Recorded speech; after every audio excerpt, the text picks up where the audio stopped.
Hello friends, आपण बघत आहोत इलेक्ट्रिकल पॉवर जनरेशन या सब्जेक्टमधलं आता next practical solar power plant. Okay, तर मेनली आता सोलार पॉवर प्लांटमध्ये बेसिकली तुमचे पडतात two types. One of the concentrated solar power plant and second आहे तुमचा सोलार टॉवर. सो आता आपण इथे बघणार आहोत की कॉन्सन्ट्रेटेड सोलार पॉवर प्लांट कसा वर्क होतो. ओके, सी हे जर तुम्ही इमेज बघत असणार तर ही आहे तुमची कॉन्सन्ट्रेटेड सोलार पॉवर प्लांटची. त्या इमेजमध्ये काय आहे ते मी तुम्हाला सांगतो. सो ही जी आहे हे तुमचं कॉन्सन्ट्रेटेड सोलार प्लेट आहे. सो इथे तुम्ही एक बघू शकतात, इथून तुमचे जे सनलाईट्स आहे हे इथे पडतात रिसिव्हरवर, म्हणजे हे तुमचं कलेक्टर झालं, हे रिसिव्हर झाले. सो इथून ती जनरेटेड म्हणजे जी सनलाईट त्याच्यावर पडतात ते पुढे पास केले जातात. सी हा तुमचा सेटअप आहे कॉन्सन्ट्रेटेड सोलार पॉवर प्लांटचा. ही प्लेट आहे. सी तुम्ही बघू शकतात सनरेज पडलेले आहेत. बरोबर, सनरेज पडून काय होतंय ते एका कॉन्सन्ट्रेटेड सोलार पॉवर प्लांट. आपण का बोलतो कॉन्सन्ट्रेटेड? बिकॉज ऑफ मेनी साईडवरून काय होतं तुमचे सनरेज येत आहे. बरोबर, तुम्ही बघू शकता इकडून येत आहे, इथे येत आहे, पण ते कुठे कॉन्सन्ट्रेट होत आहे? एका पॉईंटला कॉन्सन्ट्रेट होत आहे ते. बरोबर, ह्या पॉईंटला कॉन्सन्ट्रेट होत आहे सगळीकडून येऊन. कुठूनही आले तरी ते एकाच पॉईंटला कॉन्सन्ट्रेट होत आहे आणि मग तिथे कॉन्सन्ट्रेट होऊन तिथून ती पुढे एनर्जी आपण पाठवतोय. सी जो आता रेड कलरचं जे आहे ती आहे तुमची सोलार थ्रू जनरेट झालेली हीट. बरोबर, सोलार पॉवर थ्रू जनरेट झालेली हीट आहे तुमची. आता कॉन्सन्ट्रेटेड झालेली पहिले, सी कॉन्सन्ट्रेटेड हीट झालेली, आता ती पुढच्या फर्दर वर्कला चालली. सी आता इकडून जे आहे हे तुमचं काय येत आहे? कोल्ड वॉटर येत आहे ब्ल्यू कलरमध्ये. तुम्ही बघू शकता इकडे रेड कलरमध्ये जे आहे ते तुमची हीट चालली आहे, ब्ल्यू कलरमध्ये तुमचा कोल्ड वॉटर चाललं आहे. संपूर्ण प्रोसेस वॉटर स्टोरेज टँक आहे. सो आपली हीट आहे ती तिथे जाते, स्टोअर होते. जेव्हा आपल्याला लागेल तेव्हा ती हीट आपल्याला भेटते. तर आता ती हीट आणि इकडे वॉटर आहे. तर आता ह्या बॉक्समध्ये काय आहे? तर इथे आहे तुमचं वॉटर टू स्टीम जनरेशन. बरोबर, सी तुम्ही बघू शकतात इथपर्यंत वॉटर लेवल आहे. जसं मी प्रत्येक पॉवर प्लांटमध्ये आपण बघितलं की आपण काय करतो, एखादं पार्टिकल घेतो, त्याला आपण हीट करतो, त्याची स्टीम प्रोड्यूस करतो by using water and heat material. बरोबर, आपण त्याची स्टीम प्रोड्यूस करून आपण काय करतोय मग नंतर की ती स्टीम पुढे पाठवतो आणि ती पुढे पाठवलेली स्टीम पुढे काय करते? स्टीम टर्बाईन ड्राईव्ह करते. राईट, सेम प्रिन्सिपल इथे यूज होतंय. तुम्ही इथे वॉटर यूज करताय, ही तुमची हीट आहे. बरोबर, जी तुमची सोलारपासून भेटलेली कॉन्सन्ट्रेटेड सोलार पॉवर प्लांटपासून. तर ही हीट काय करेल? आता वॉटरला बॉईल करेल आणि वॉटर बॉईल झाल्यावर त्याचं काय होईल? आपोआप स्टीममध्ये रूपांतर होईल. सी तुम्ही जे बबल्स बघत असणार तर हे काय तुमचं वॉटर बॉईल होतं आणि ते स्टीममध्ये कन्वर्ट होत आहे. आणि ही येलो लाईन म्हणजे काय? तुमची स्टीम आहे.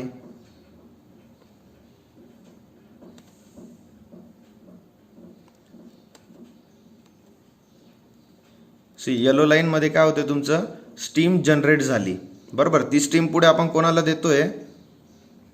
ती स्टीम कोणाला देतोय? Steam turbine coupled with generator. आता स्टीम टर्बाईन काय करेल? इथे जर स्टीम येते हाय प्रेशर स्टीम, तर ती काय होईल? इथे टर्बाईनला रोटेट करेल. टर्बाईन रोटेट झालं तर तुम्ही इथे बघू शकतात की जनरेटरला कपल्ड आहे shaft mechanically. So turbine rotate झाला तर तुमचा जनरेटरचा शाफ्ट रोटेट होईल आणि तुमची इलेक्ट्रिसिटी जनरेट होईल.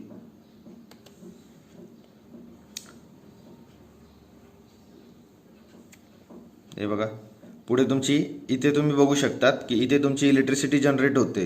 बरोबर, आणि हां इलेक्ट्रिसिटी जनरेट झाली. त्यानंतर काय आहे, जसं आपण कूलिंग टॉवर बघितलेलं थर्मल पॉवर प्लांटमध्ये. बरोबर, थर्मल पॉवर प्लांटमध्ये कूलिंग पॉवर काय काम करायचं की हॉट वॉटर हे वरतून चिमणी थ्रू वरती जायचं आणि कोल्ड वॉटर खालून परत यायचं. बरोबर, म्हणजे ते हॉट वॉटरचं काय कोल्ड वॉटरमध्ये आपण रूपांतर करतो. आणि इथे तुम्ही बघू शकता इथे तुमची इलेक्ट्रिसिटी जसं आपण जनरेट करतोय तशी ती इलेक्ट्रिसिटी जनरेट होते.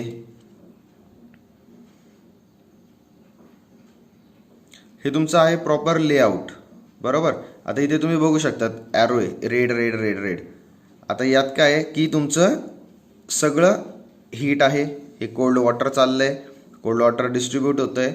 हीट काय करणार, यात जाणार, याच्यात स्टीममध्ये रूपांतर होऊन परत मग ती स्टीम टर्बाईन ड्राईव्ह करेल. ड्राईव्ह झालेलं स्टीम टर्बाईन पुढे कूलिंग टॉवरला जाईल आणि कूलिंग टॉवरवरून परत वॉटर सोर्स रिटर्न येईल. एक सिम्पल लेआउट आहे 3D ॲनिमेशनचं. कॉन्सन्ट्रेटेड सोलार पॉवर प्लांट, या तुमच्या कॉन्सन्ट्रेटेड सोलार प्लेट्स आहेत. नेक्स्ट आता बघणार आहेत कॉन्सन्ट्रेटेड सोलार पॉवर टॉवर, बरोबर. आपण टॉवर सेकंड पार्ट जो बोललो होतो तो टॉवर होता. आता यात त्यांनी काय सांगितलं आहे तुम्ही इथे बघू शकतात की सोलार टॉवर हे काय आहे, 1000 ऑफ मिरर आहे. म्हणजे हे जे तुम्ही बघताय, हे जे साईडला बघताय एक स्टेडियमसारखं दिसतंय, बरोबर. स्टेडियमसारखं आपण जसं चेअर्स ठेवलेले राहतात राऊंड स्टेडियम, आणि इथे समजा क्रिकेटची मॅच चालू आहे, सो स्टेडियमसारखं दिसतंय. पण हे काय तुमच्या रिफ्लेक्टेड सोलार प्लेट्स आहेत. ह्या काय करतात, सोलारचं रेडिएशन त्यांच्यावर पडतं आणि ते तिथून रिफ्लेक्ट होऊन सोलार टॉवरला जातं आहे, बरोबर. रिफ्लेक्शनसाठी सोलार प्लेटचं यूज केलेलं आहे इथे, किंवा इथे तुम्ही ग्लास पण यूज करू शकतात फॉर रिफ्लेक्शन पर्पज, बरोबर. आता यात मेनली काय आहे, सेम आहे पर्पज की हीट जनरेट करतो. हीट नंतर आपण काय करतो, त्यात स्टीम प्रोड्यूस होईल. स्टीम नंतर त्याचं परत आपण जनरेशन करणार. आता आपण ट्रॅकिंग सिस्टीम इथे यूज करतो सोलार टॉवरला, बरोबर. तुम्ही बघू शकतात ही आपण प्लेट यूज केली आहे. आणि ट्रॅकिंग काय यूज करायची तुम्ही बघितलं असेल. आता काय होतं ते ट्रॅकिंग मिरर्स, म्हणजे ज्या साईडला सूर्य आहे, सूर्य समजा पूर्वेकडून पश्चिमेकडे जातोय तर पहिले पूर्व दिशा राहील. मग हळूहळू 12ला बघतो आपण की 12ला सूर्य आपल्या डोक्यावर असतो, बरोबर. सो डोक्यावर असल्यामुळे त्याची जी प्लेटची आहे प्लेटची पोझिशन ही अशी राहील. परत तो पश्चिमेकडे येईल 4 वाजता, तेव्हा असं राहील, 6 वाजता असं राहील. सो हे काय आपलं ट्रॅकिंग डिव्हाइस लावतो आपण मिरर्सला, आणि त्याला बोलतात हेलिओस्टॅट्स.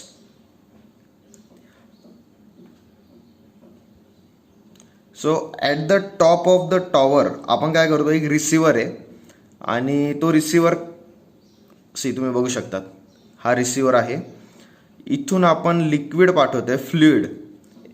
तर फ्लुइड कशासाठी पाठवतोय आपण, हा काय करतो की जी हीट आहे, म्हणजे सनराईजपासून मिळणारी जी रेज आहे किंवा हीट आहे ती कॉन्सन्ट्रेट करतो, ती ॲब्झॉर्ब करतो, आणि ती ॲब्झॉर्ब झालेली हीट ती आपण खाली पाठवतो जिथे आपलं स्टीम जनरेशन होईल.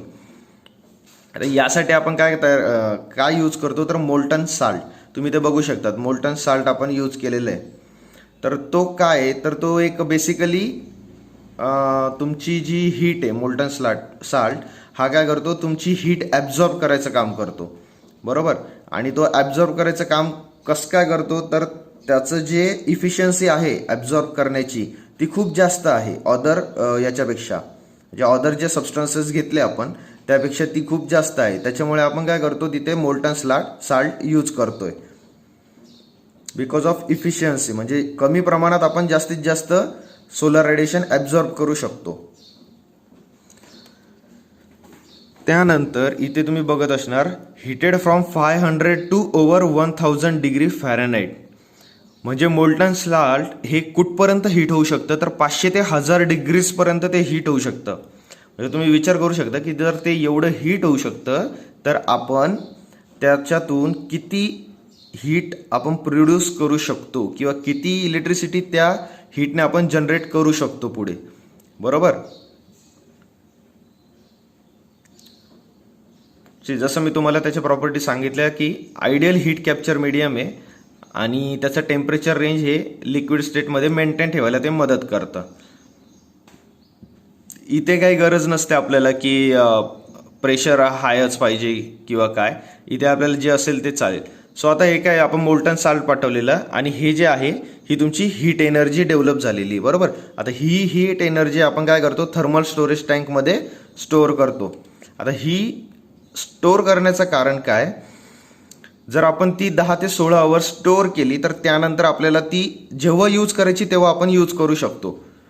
इथून आपण मोल्टन साल्ट स्टोअर केलेलं आहे, जसं ते जातं तसं तर आपण पाठवतो ते रिसीव करतं. ते रिसीव करून झाल्यानंतर इकडे आपल्याला हीट जी जमा केलेली आहे ती हीट आपण रिसिव्हरकडून मागवून ती खाली स्टोरेज टँकमध्ये पाठवतो.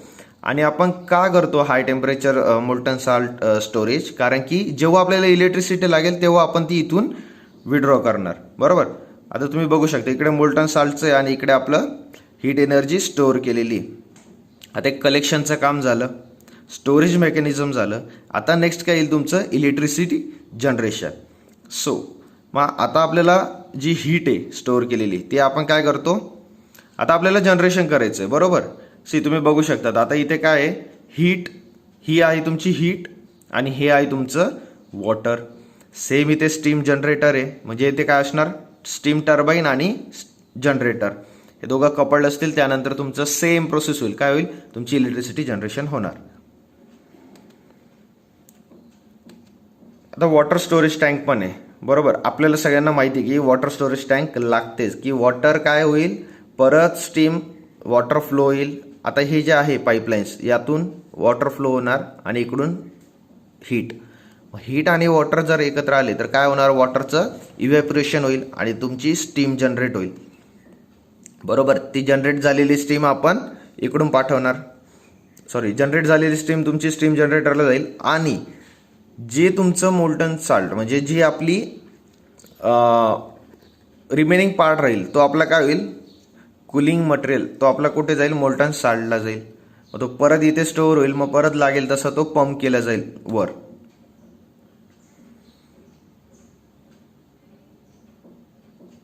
कोल्ड स्टोरेज टँक इथे परत तो स्टोअर झाला आणि जेव्हा त्याला गरज लागेल तेव्हा तो परत वर जाईल.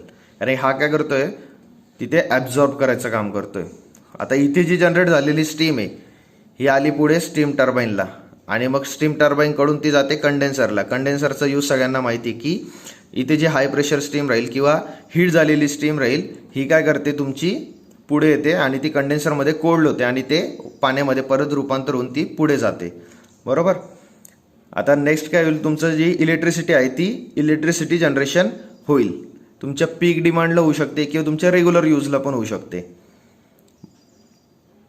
त्यानंतर हे तुमचं प्रॉपर लेआउट झालं. म्हणजे आता आपण स्टीम जनरेशन प्रोसेस प्रत्येक याच्यातच यूज केली, सोलार, गॅस आणि न्यूक्लिअरमध्ये पण. बरोबर. आता हे जे आहे हे कसं आहे, 100% रिन्युएबल सोर्सेस आहे. याच्यातून कोणतेच हार्मफुल गॅसेस वगैरे काहीच प्रोड्यूस होत नाही आणि तुम्हाला रिलायबल इलेक्ट्रिसिटी आणि ऑन डिमांड इलेक्ट्रिसिटी भेटते. ओके. सो तुम्हाला हे समजलंच असणार. So thank you.